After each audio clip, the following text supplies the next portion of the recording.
I finished the books that I was supposed to finish for January. I mean, I was supposed to finish them in December, but that's okay. I finished them in January.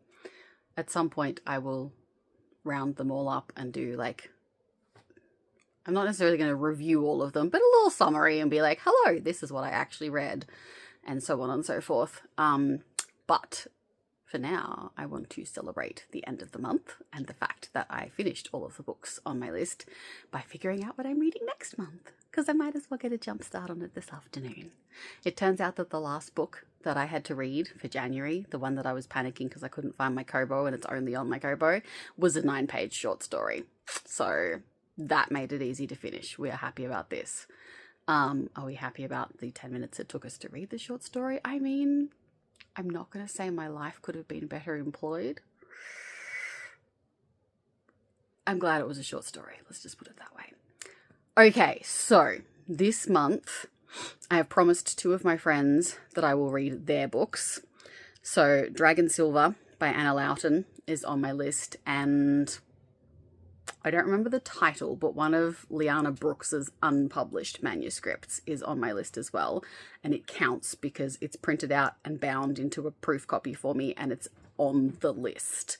So it counts as a TBR Pile of Doom book list. So those 2.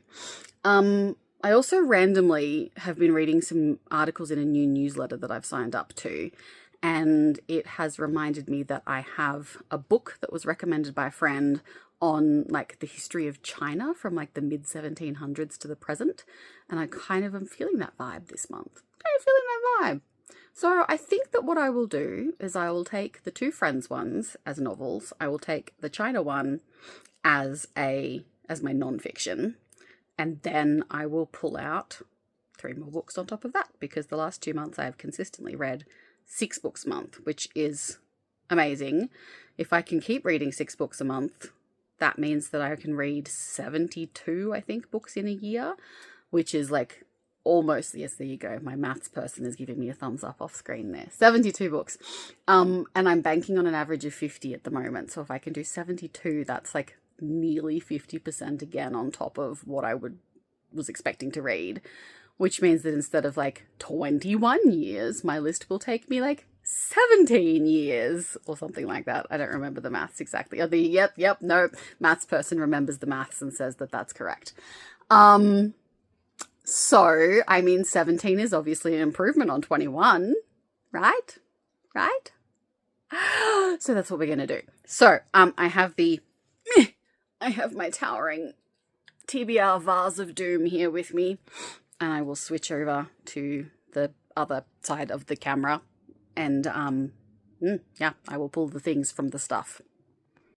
Okay, so maths person, I'm pulling out 3 Post-it notes. Is that right? Mm-hmm. Yes. Okay.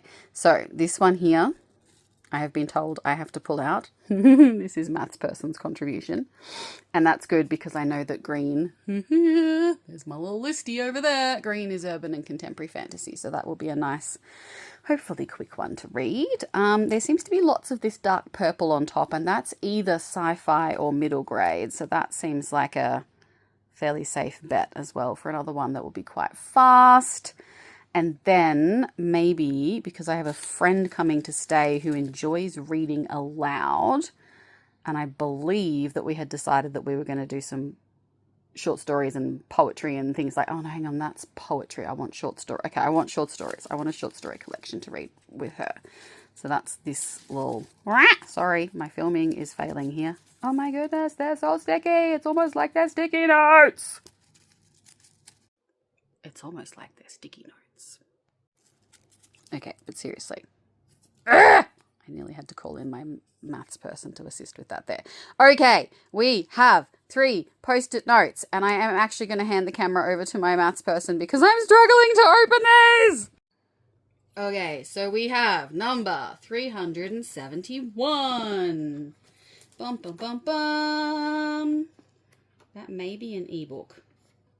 Yes, it looks like it's going to be an ebook. 333, 351, 371. Oh my gosh, it's not an ebook. It's Throne of Glass by Sarah J. Maas. Heaven help me, I am wading into the Maasosphere. Okay, that's a thing. That's a thing. All right. Okay. So, Throne of Glass. Stick that one there.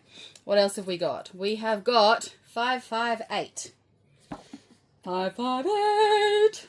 558. Sorry, that's probably not very melodious. Oh, what? 558 is the short story I just literally read today. So, I guess I accidentally put that back in the vase, so that one can go. And we'll pull another one. Let's see what the green one is first. We have 982. 982, 982. I'm sorry, I'm elevator musicking, and you probably really don't need that. Okay, this is a book called Child of the Ghosts, and it is on my Kindle. And I think... Oh no, it's a separate book. It's not in a collection. That's okay. All right, so Child of the Ghosts on my Kindle. I know zero about it because the ones on the Kindle have been there for yoinks. So who knows? Okay, so what did we pick up? We picked up a purple. So let's do this purple, which is probably sci-fi, not middle grade, but never mind. 170. Flick back. Do you know I have like 50-something pages in this book filled with my TBR list? It is really quite absurd. There's 172. Come on, fingers, turn the page. 171. Oh, I, Robot by Isaac Asimov. There you go. A familiar title. Well, that's cool. Okay, well, I feel quite good about that list, actually. I've got iRobot, I've got Throne of Glass, and I've got a random Child of the Ghosts on the Kindle. Plus, I've got the epic fantasies from my two friends and the non-fiction book on China. I didn't pick out a short story compilation, but I guess that when my friend gets here, maybe I'll do that then, or she can just choose one off the shelf. I don't know. I keep you updated. Okay, happy reading for February. Bye!